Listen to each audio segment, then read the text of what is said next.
What's up guys? Today we're going to be showing you how super quick and easy it is to install SuperATV's cab heater in a Ranger 1000 XP or non-XP. So the first thing we're going to do is get everything out of the box. We're going to grab our heater. We're going to look in right through this hole. We're going to make sure that all of our connections are good. Just make sure all of them, just reach through, push down on all the connections. Once you've confirmed that all your connections are tight, go ahead and get this bracket that's in the kit with your heater sitting just like this.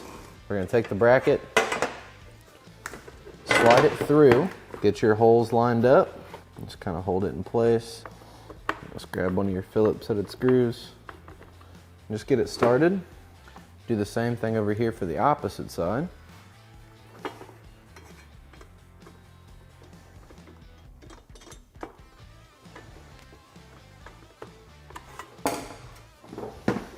So it'll look just like this, and then we'll flip it upside down, like this right here. We'll get our defrost vent, slide it in to the heater, just like this. Then take our bracket, it's going to secure it down. We'll go ahead and put our screw in.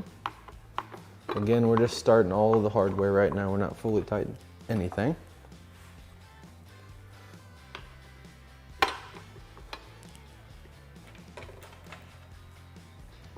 And we'll grab one of our lower brackets. Let's get a screw started and take our other lower bracket. Line it up.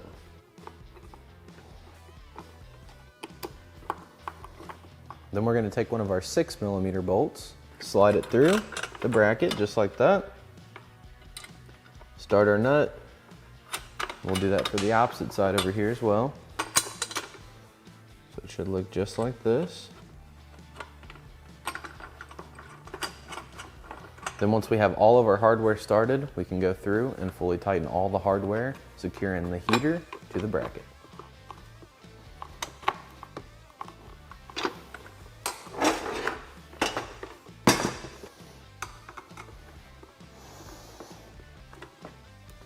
So then for the next step, we're going to get the heater hose provided in the kit. We're going to cut one piece of it 25 5/8. Since it's kind of hard to get this thing to lay flat, what I'm going to do is just take a marker, mark my table on either end, then just take a measurement just to double check that we got it right. I'm just going to mark this one 25 5/8. All right, so for the next hose, it's going to need to be 19 11/16. So again, we'll use our table. Line it up right there with our mark. So we'll just take our hose.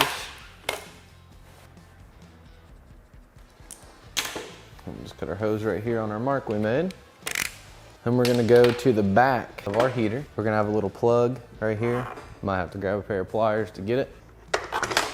So then down here on the lower portion of the heater, I take this hose, slide it up. We're going to grab one of our small clamps. We're going to run it all the way up. Then we'll just grab a flat head. We're going to tighten this clamp up. Whenever you're tightening these up, you want to find the barb, which is what I'm talking about, it's the barb. So like right here, you can feel it. We want our clamp to sit right there behind that barb. That way we know that we're going to be making a good solid seal. That way you don't have any leaks later on. So now we're going to get our longer hose. It's going to go right up here on the upper barb. Again, we'll get another small clamp.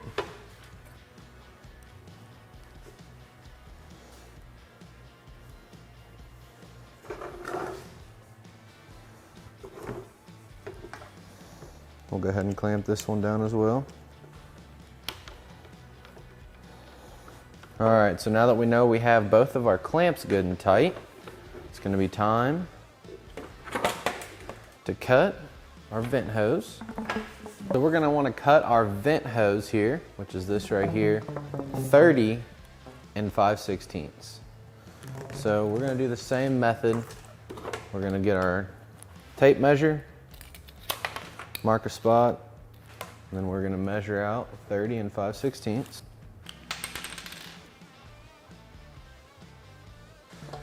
And you can stretch this all the way out, but honestly I prefer to leave it a little bit bunched up. That way we do have a little bit of extra there to work with. Just makes it a little bit easier.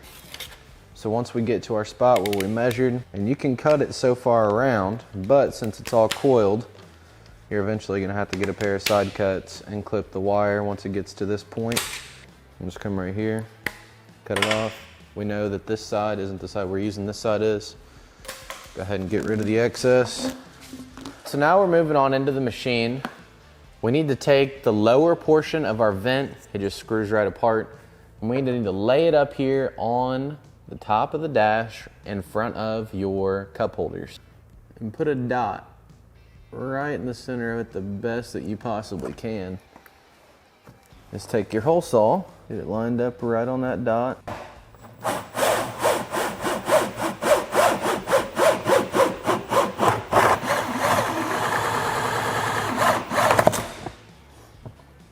And there's gonna be 2 layers in there. You're just gonna wanna run through both of them, just like that. And then we'll go ahead and we'll remove our center cup holder, our center portion of the dash. Just be 2 push pins, nice and easy. So as you can see, we popped a hole through this right here as well. So right there, we're good to go. We got a good edge.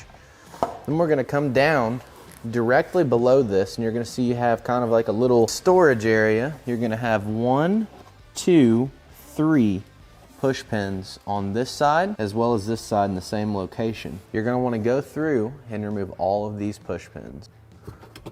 Just make sure you get all of them. And you can grab it and just pull it out. And we're not gonna be reusing this, so we're just gonna go ahead and discard it.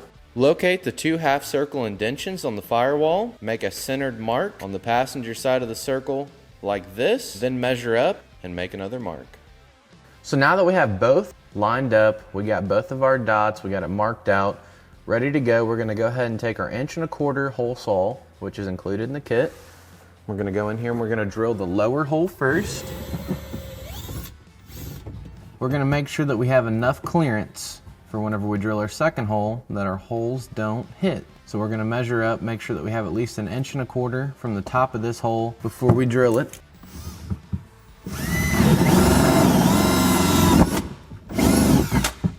Then while we're down here, we're gonna go ahead and grab our grommets and get them installed into both the holes that we just drilled.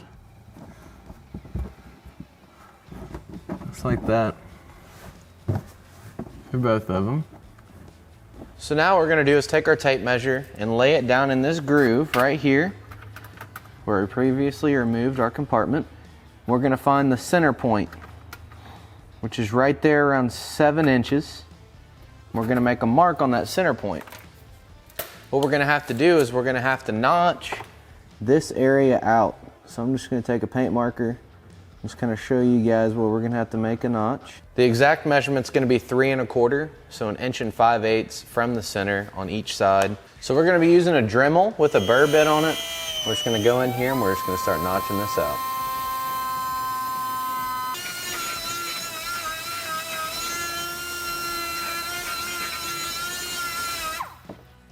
So for this next step, what we're gonna do is take our heater and just kind of sit it in here for a second, make sure that it's gonna fit, make sure that our groove that we just notched out is wide enough and in the correct location. Looks like we got it trimmed out good. Looks like it's gonna line up good. So we're gonna go ahead and grab our harness, provided in the kit, once the hood's off the machine. I'm gonna run it up and underneath all of this, and I'm gonna slide it right through this hole in the firewall. You can reach through, grab a hold of it, and just start sliding it down towards the floorboard. Then we're gonna take the other end of the harness. We're gonna come right here to the pulse bar and remove one of the pulse dummy plugs and plug it in right there. So for the next step, we're gonna grab our cup holder, slide our vent down into the cup holder, just like this. We're gonna take the lower portion and just thread it all the way up. So now we have it fully tightened. Make sure everything's lining up good. We're gonna take our hose and we're gonna slide it onto the bottom. Just gonna make sure you get it all the way on here, nice and secure. And once you have it all the way up there, we're gonna take one of the provided zip ties. Make sure you get them nice and tight. Then we'll go ahead and we'll cut off the excess of the zip ties. And then we'll wanna drop this back down through here. So that way our hose runs all the way down towards the bottom. Then we're gonna be ready to start running our hoses through our firewall. So next we're just gonna grab our heater, slide it back out just a little bit. Just kind of sit it here like this. And we're gonna reach up through here with some sort of lubricant. We're gonna run some WD-40 on these grommets. That way our hoses go through nice and easy. So we'll just take our top hose, run it through the top hole, and take the bottom hose, run it through the bottom hole. Then before we slide our heater back into place, we're gonna go ahead and get this other hose hooked up. So what we're gonna do is just get this hose lined up on our defrost vent here. Gonna make sure that we get it slid down over the ridges. We'll just take a zip tie and secure it. You just wanna make sure you get them super tight. That way you don't have any leaks. So once you have them zip tied nice and tight, go ahead and cut the excess off. And then you're gonna see you got your hose clamps right here. I always like to go through and double check them one last time before we get everything installed. That looks good to me. Looks like we got it nice and tight. So we're gonna get back down in here. We'll grab our wiring harness, run it over here. Just like that, we got it nice and plugged in. So now we're just gonna lift up, make sure both of our hoses are running through, and kind of just feed everything in at the same time.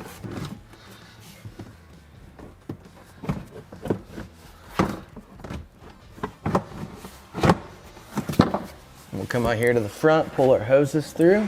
So whenever you go to reinstall your cup holders, this center section of the dash, you're gonna notice a lot of times you don't have enough room now.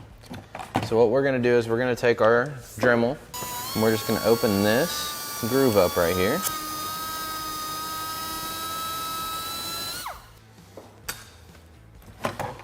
And we'll lay it up here. And then as you can see, it fits together nicely now. You can slide your push pins back in, just like that. You know it's good to go. We're gonna leave ours loose just for the fact that we may need to tie up some wiring or something.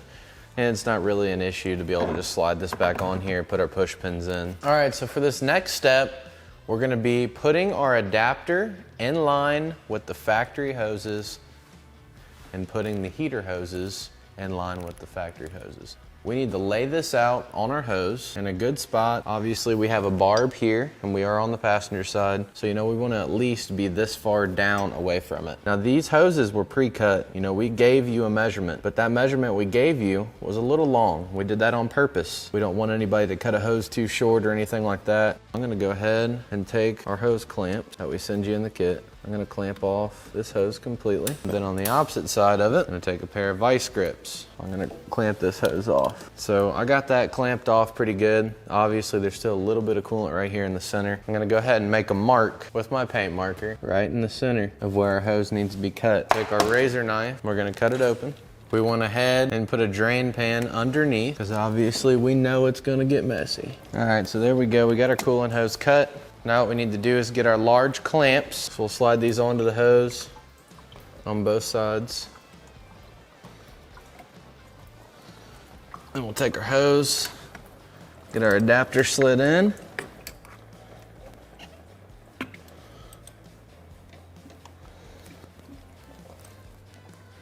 So it should look something like this right here. We're gonna trim our hose down just a little bit here.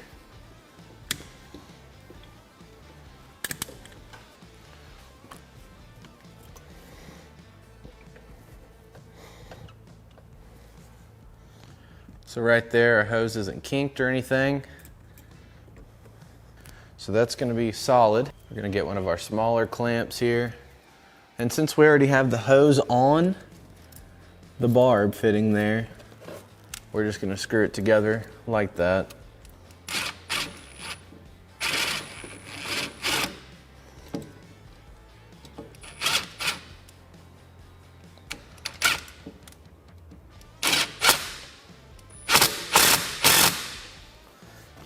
We kind of ran it up there at the impact.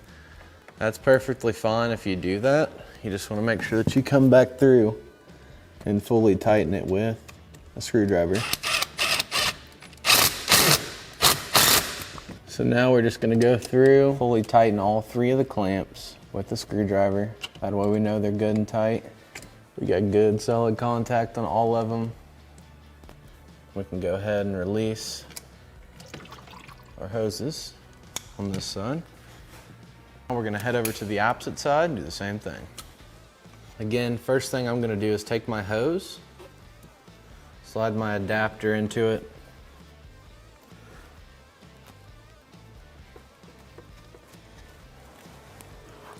and find out where this is gonna work. Just go ahead and make us a nice mark.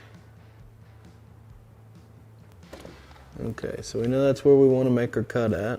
So now what we're gonna do, same thing as last time, we're gonna go ahead and clamp it off. That way we know we're not gonna have any coolant running through there other than what's stuck. So we'll go up way high, clamp it all the way closed, and go down here low, get our hose crimped off. All right, so now we're just gonna go ahead and make our first initial cut and just run that blade all the way around.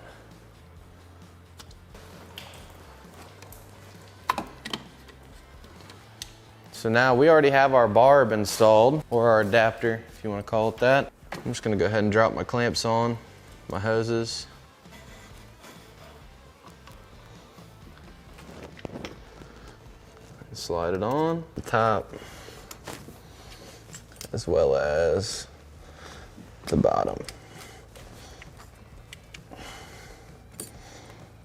You just want to get those slid up there about as far as you can. We'll go ahead and we'll tighten the clamps up, and we're gonna go through, once we have them all tight, double check them all with the screwdriver, and we'll do that for all 6 of the clamps that we just installed. You can never be too safe. You don't want a coolant leak. These are all tight, so we're gonna go ahead and remove our coolant clamps.